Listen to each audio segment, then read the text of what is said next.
morning, Discovery, and good morning to you today, Kevin. Good morning, Houston.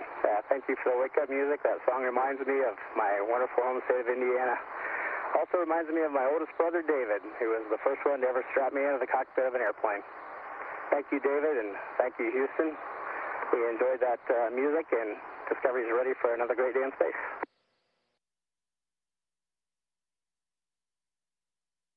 The shuttle crew and space station crew now have their wake-up call. Their day now officially started, a day that will be focused on the spacewalk, the first of 3 planned for this mission. That song was Indiana, Our Indiana, performed by the Indiana University Band, a song played in honor of astronaut Kevin Ford, who is serving as the pilot for the shuttle crew and on his first space flight.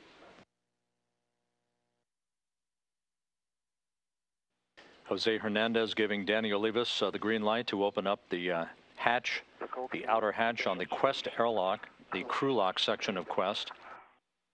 Meanwhile, Pat Forrester is at the ready to serve as the quarterback of tonight's spacewalk, basically the spacewalk choreographer. Okay, Danny and Nicole, at this time, my show is complete with the crew lock post press, and at this time, I'm going to hand you over to Pat. And you have to go for your EVA. Have a good one. Thanks, Jose. We'll see you in a bit. Thank you, Jose. Jose Hernandez handing over spacewalk choreography chores to Pat Forrester for the remainder of the spacewalk until the crew is back inside the Quest airlock at the completion of this first EVA. We have step 13 done.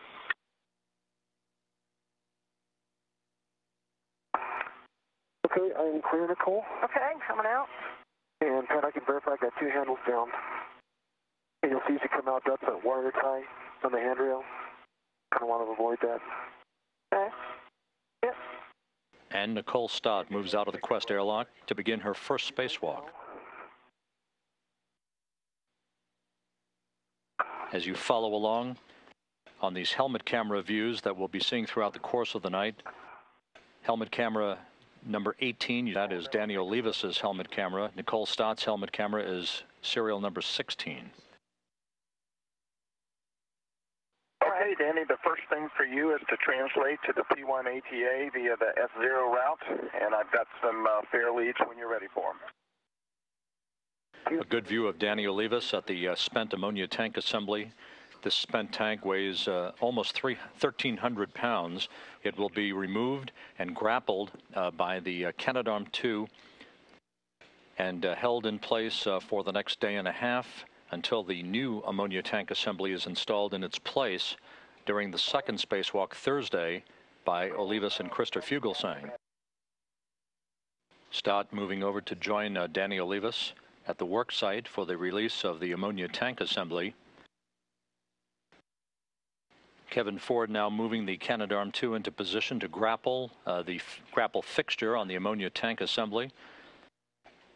Danny Olivas and Nicole Stott made short work of its release as they demated a quartet of ammonia and pressurization lines, cooling and pressurization lines, as well as 4 bolts holding the tank in place on the Port 1 truss. And Pat, just reporting off my message, CO2 sensor bad. Okay, I understand you have a CO2 sensor message.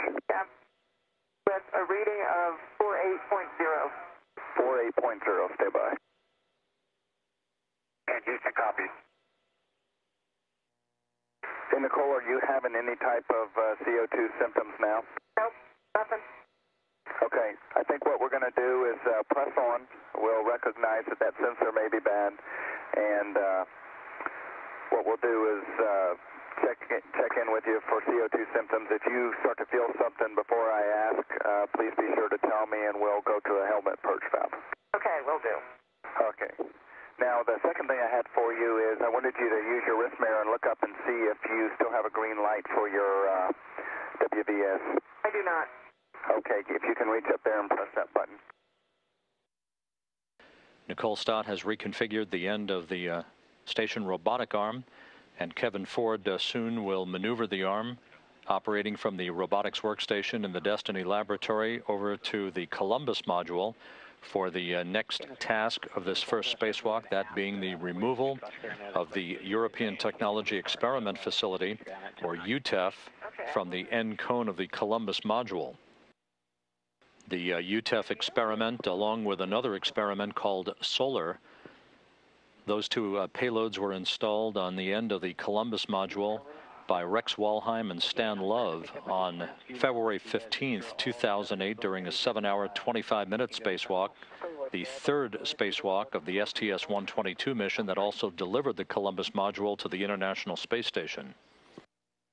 Solar will remain at the Columbus module, UTEF being returned home for analysis by the European investigators. Great work, you guys, at this work site. The Canadarm2 multitasking, grappled on to the ammonia tank assembly and being used to haul Nicole Stott and the European Technology Experiment Facility over to Discovery's cargo bay, where it will be berthed on a cargo platform for the trip back home. You can see at the bottom of your screen, still attached to the end of the Columbus module, is the MISSI experiment packages, the materials for ISS experiment packages.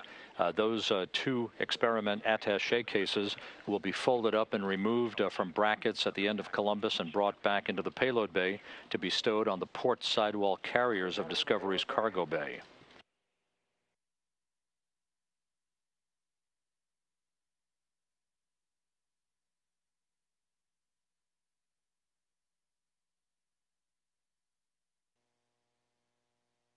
That's good motion. Continue. Continuing.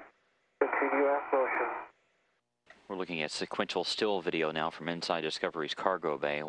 You can see Danny Olivas there on the left, Nicole Stott there on the right. They are continuing to try to get this UTEF experiment installed at the back end of the payload bay. What is happening is that they're trying to get this UTEF experiment bolted down into Discovery's payload bay. There's a single bolt that will hold that experiment into place. It requires 11 turns with a pistol grip tool. Stott is only able to turn it 2 turns. She has tried this twice now and got the same result both times. So the EVA team is taking a look at what could possibly be causing that bolt not to turn all the way. Okay, I got 11 turns. En route. I do have a low torque indication. I was kind of off axis. I can go hit it again if we get it to the proper torque. Stand by. And do we have the out tab? We do have the out tab. Okay, break Houston. Good news, I'm sure you followed. We have 11 turns on this with an out indication. We do have a low torque light on the PTT. Danny reported he was off axis. Would you like for him to retorque it? Yes, Pat, we followed along. Great news, and yes, please go retorque it. Copy.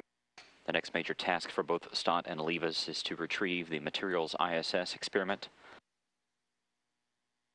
The numbers on them are 6A and 6B. They're basically 2 square plates that have different types of materials that have been exposed to space for about 1.5 years.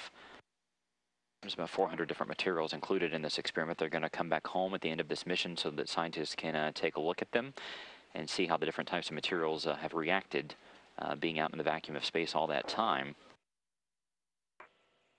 Okay, Ted, you are clear to continue with our motion out of the payload bay.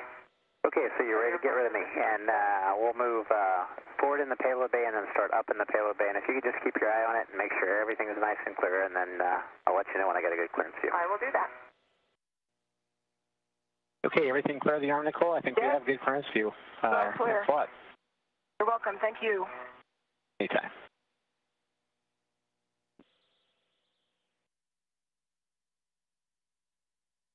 STS-128 mission specialist Danny Olivas making good progress on this MISSI experiment, getting ready to remove it.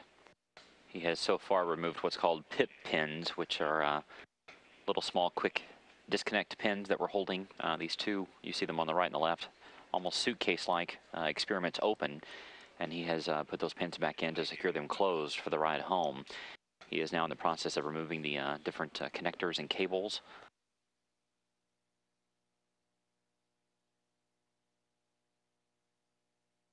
as he continues to work on this. Expedition 20 flight engineer Nicole Stott is on her way from Discovery's payload bay up to Columbus to help out Olivas through the remainder of this activity. You see Stott there making her way fairly rapidly up the payload bay of Discovery. The band tech is installed.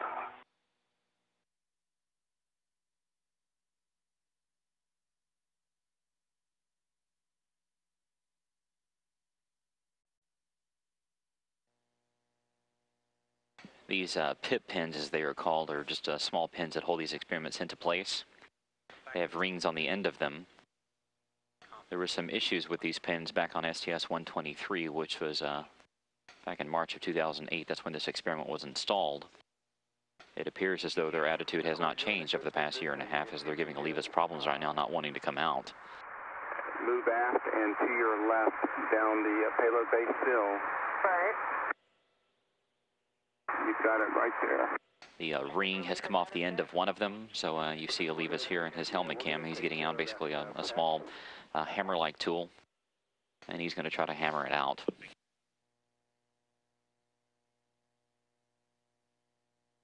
And good news, pin's out. Great, so which pin was that, Denny? That's the pin with the ring. Okay, and you're going to go to work on the other one now? Yes, sir.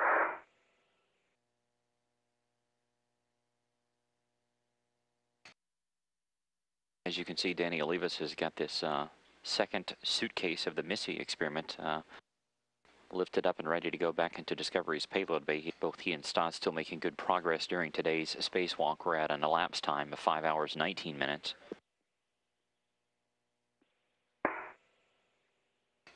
Once they get this second part of Missy stowed back into Discovery's payload bay, that will pretty much wrap up the spacewalk. There's a little bit of cleanup activity left to do, but the major tasks are accomplished. The clamp tip pins and open the clamps.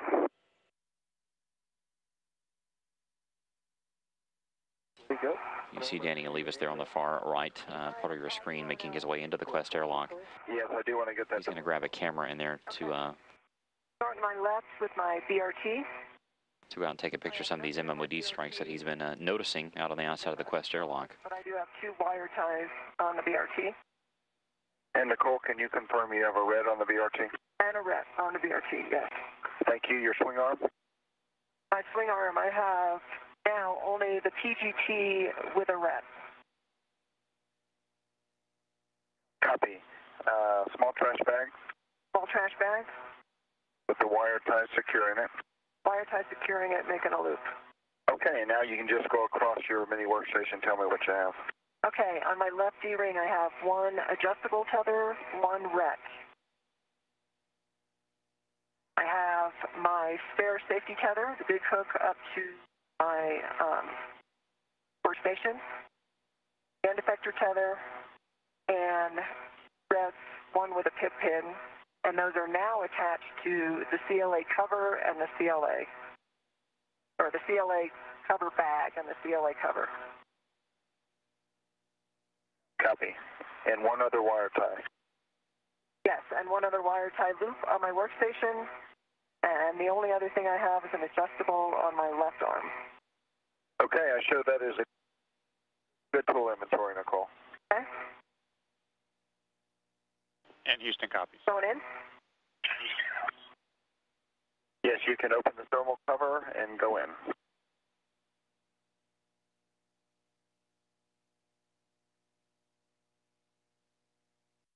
Nicole Stott is making her way back into the Quest airlock.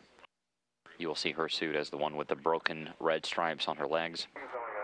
Danny Olivas is grabbing a camera to take some pictures of these MMOD strikes on the outside of the Quest airlock, and also the Z1 toolbox that he was working in earlier. We got just a few minutes of daylight here. I just wanted to verify that we're not going to be going past these spots on a future EVA to get where we could just pick up those pictures.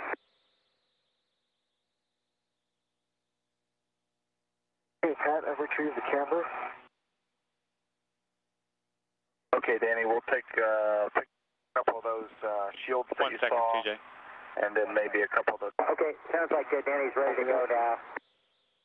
So I think we'll just go ahead and press on with this plan. Looks like we got good 25 minutes to shoot. We've got 30 minutes.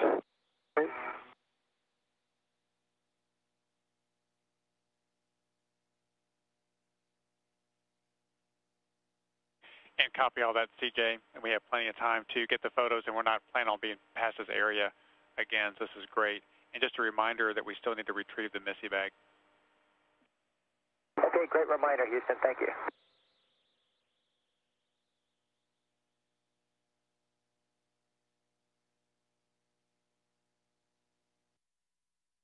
Now at 6 hours, 13 minutes into today's spacewalk by Danny Olivas and Nicole Stott. They got everything wrapped up that was designed for this spacewalk. They removed the ammonia tank assembly, put it back down into Discovery's payload bay. They got both the Missy and the UTEF experiments retrieved from the outside of Columbus and put them back into Discovery's cargo bay as well. There were a couple of get-ahead tasks that Olivas and Stott were going to address, but those have been waived off to future spacewalk. That torque multiplier board to get inside. Okay, so first thing I'm going to give you, Nicole's going to be the camera. All right, stand by. Stott had attempted to install one of these protective covers on the cameras that are on the station's robotic arm in advance of the arrival of the HTV later on this month, but was unable to get that done.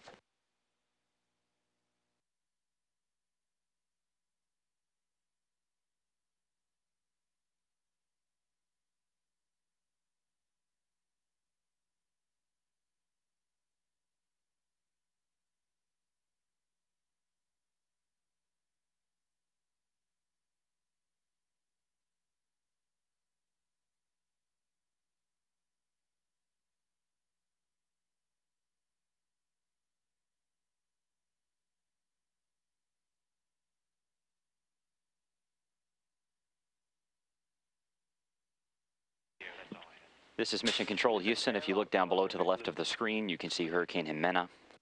It's currently 90 miles away from Cabo San Lucas, Mexico. That hurricane has been decreasing in strength over the past 24 hours. We saw it last night whenever it was a fairly strong Category 4 hurricane. It is now a weak Category 3 hurricane, but the International Space Station and Shuttle Discovery currently passing 213 miles directly above it as they orbit toward the northeast.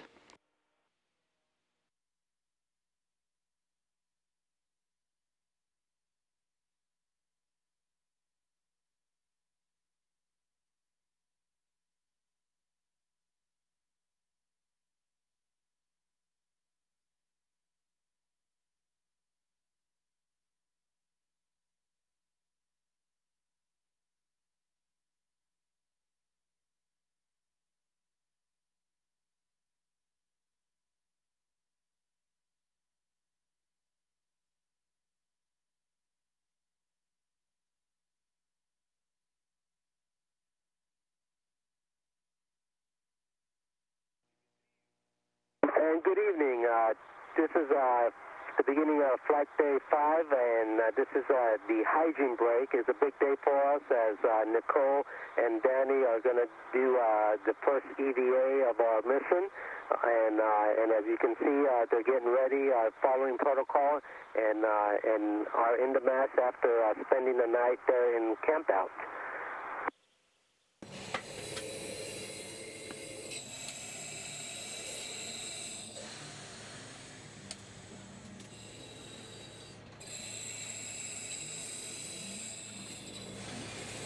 And you can see me working in the background there. Me and Tim Copra and I are working on getting everything ready, the EMU suits ready for both Danny and Nicole to get into.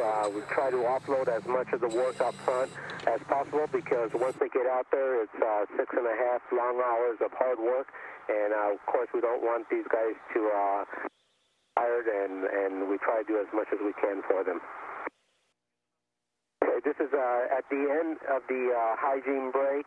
You can see that they're coming back in, and usually what does happen after this is both Tim Copra and I will stay in the airlock with them. We will close and seal off from the International Space Station and press down to approximately 10.2 psi and get them ready for to ingress in their suits and ready to get into the crew lock so they can go ahead and do their EVA.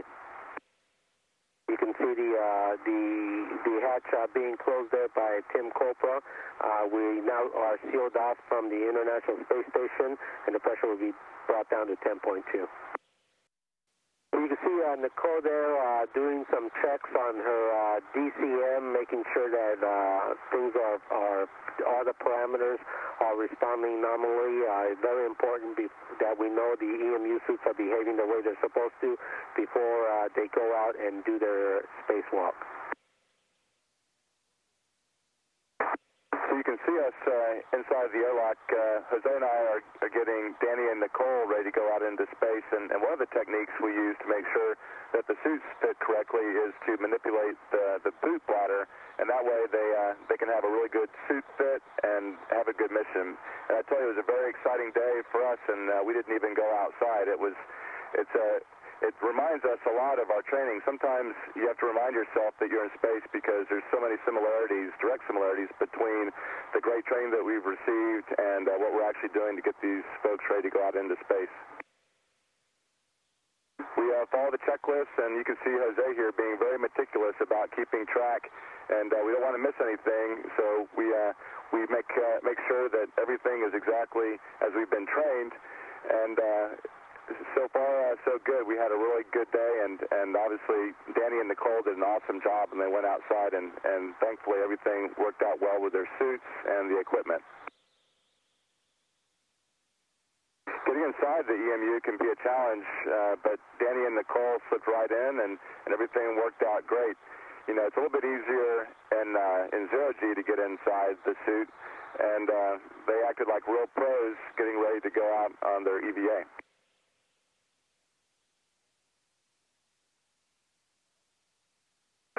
You can see Danny's got inside the hard upper torso of the spacesuit, and you can see into the crew lock. It's full of equipment right now, but we'll empty all that out, and that's where Danny and Nicole end up going into before we close the hatch behind them, and then we drop that portion of the airlock down to vacuum before they go outside.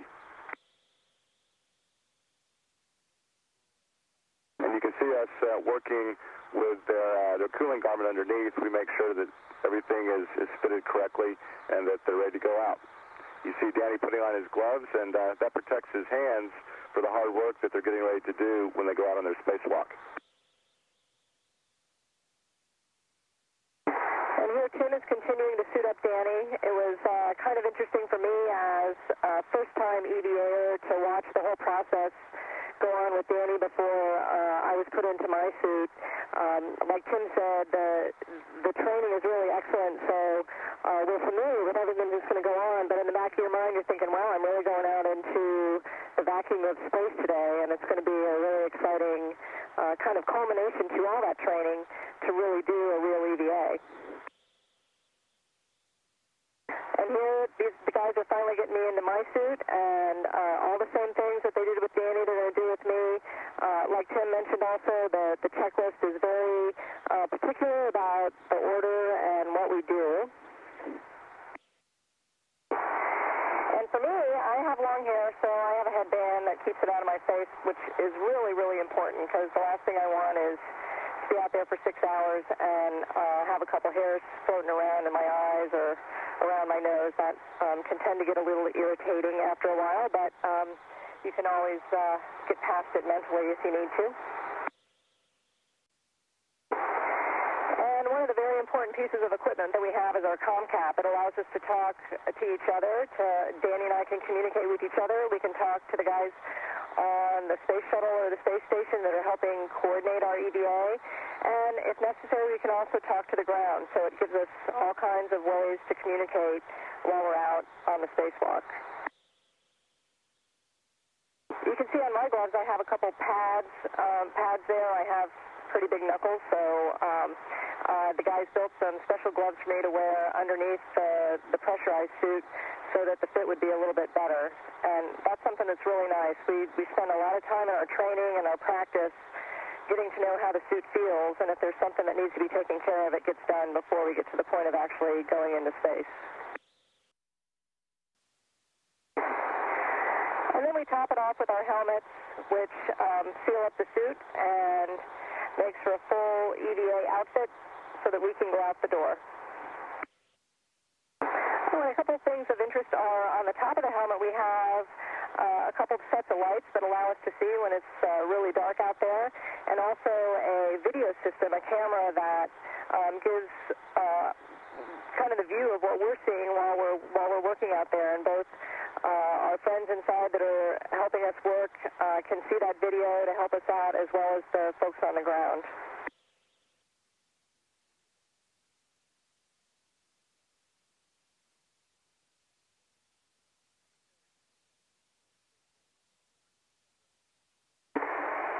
And while Nicole and Danny were doing a great transfer job on the outside, the rest of us was taking part in transferring on the inside, starting out emptying the M&M. And didn't know how that could be so fun to be kind of doing a moving job. But in weightlessness, it's really great to float away with whatever you have. They're going through the hatch with a big box.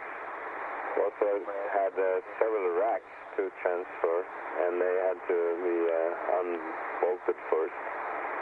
The systems are pretty smart though, so it's not much bolting you have to do. Frank DeWinnett was helping me with all these racks. Actually, I would say I was rather helping him as the ISS crew member. He is very proficient in doing these things and where everything are. The racks we were transferring today was first a crew quarter, which went into the Japanese laboratory, and Bob Thirst will finally get a real home to stay in. Then we transferred an ARS rack, that's a rack for systems to keep the air clean on the station. And finally was a treadmill rack, so the crew can work out in space. It's very important when you spend many months in orbit, in weightlessness, to work out daily. This is actually the treadmill coming out here from the M&M into the node 2, where it's went into its place close to the lab, actually in between two crew quarters. The crew quarters which for present are inhabited by Nicole and Mike Barrett. It's not much clearance, but it's very easy to handle these big things in weightlessness, as long as you don't give them too high speed. And here it comes into its new home. From now on it will be the station members who will have to mount every part. Here you can see the treadmill itself, what you're running on, or will be running on.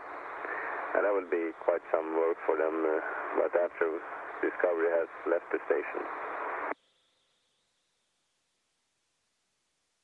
It's Mike Barrett here, who's putting the treadmill down into the rack itself.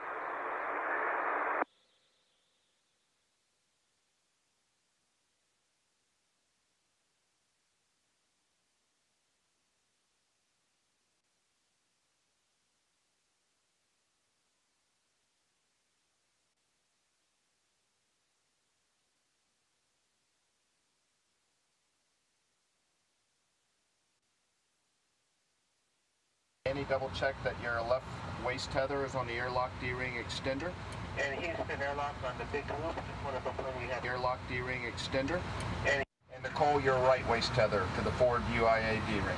And I can confirm right waist tether forward UIA D-ring, bill closed, bottom lock. Great, Danny, I see the airlock thermal cover is open. You can egress the airlock. Remember to avoid that MMOD strike. Roger that.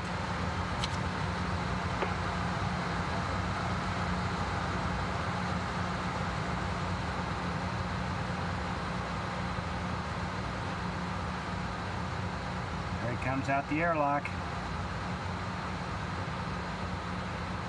Okay, Pat, I'm out of the airlock, and I have my X points and my safety tether attached forward UA to the forward airlock safety tether or hook. I had the privilege of IVing for Danny and Nicole today, and basically what we do is set up shop on the flight deck and using the combination of the windows and all the cameras and monitors that we have, we keep track of where they're at. They know the procedures quite well, and yet we still have them in here to remind them what steps may be coming next. We're also talking to the ground for any last-minute changes or updates. We did run into a couple issues today and got some great help from the ground of how we're going to handle them. And truly, the EVA, the success of an EVA goes to the EVA team, not only the on-orbit team, but also the ground team for pulling all the procedures together and making sure all the equipment is functional and properly, as well as the people who go back and do the research on the pieces of hardware that we're going to be working on. You can see me and Nicole there out at the end of Columbus, just really enjoying the view and having a great time doing the work that we had to do that today.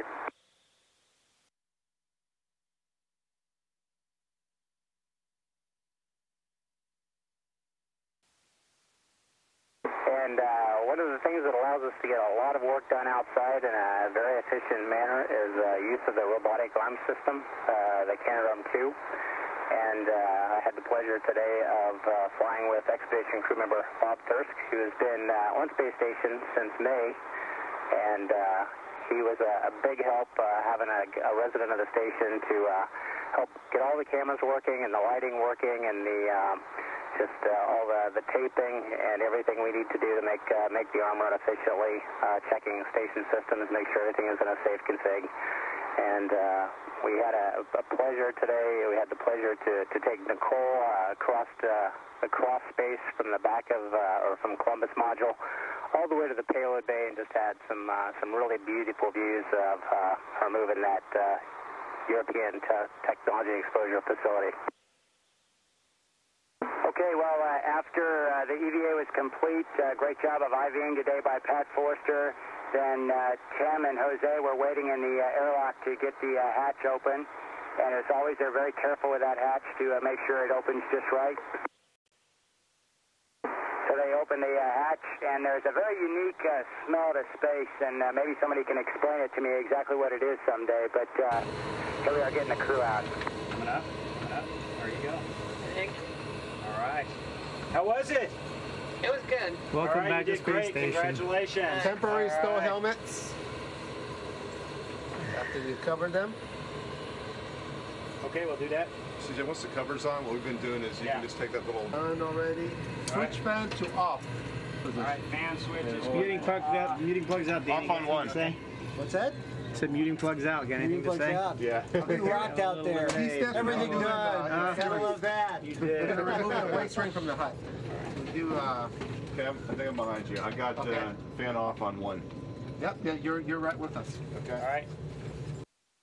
Meanwhile, as the EVA was finishing up, here's Kevin, and we got Frank and Krista working in there, and they just cranked on the MPLM today. I think they got a lot of work done. Transfer tag-up's next, and it looks like a great job.